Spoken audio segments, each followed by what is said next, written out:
ইরানের হামলায় এখন ধ্বংসের মুখে দাঁড়িয়ে ইসরায়েল। অকার্যকর আকাশ প্রতিরক্ষা ভেদ করে ইরানের মিসাইল তাণ্ডব চালাচ্ছে দেশ জুড়ে। এমন পরিস্থিতিতে ইসরায়েলকে রক্ষায় একমাত্র তুরুপের তাস যুক্তরাষ্ট্র। সরাসরি যুদ্ধে জড়ানো নিয়ে শঙ্কা দিন দিন জোরালো হচ্ছে। ইসরায়েলকে সাহায্য করতে এগিয়ে আসতে আমেরিকার প্রতি রীতিমতো আকুতি জানানো হচ্ছে।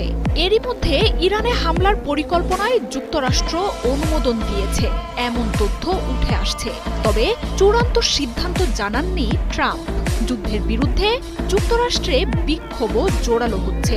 আর আয়াতুল্লাহ খামেনি সাফ জানিয়ে দিয়েছেন, যুক্তরাষ্ট্র যুদ্ধে জড়ালে ভয়াবহ পরিণতি ভোগ করতে হবে। ইরান পরমাণু অস্ত্রের কাছাকাছি।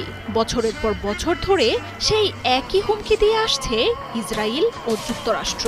শেষ পর্যন্ত চলতি সপ্তাহে পরমাণু স্থাপনা ধ্বংসের কথা জানিয়ে ইরানে হামলা শুরু করে নেতানিয়াহু বাহিনী। তবে যুদ্ধ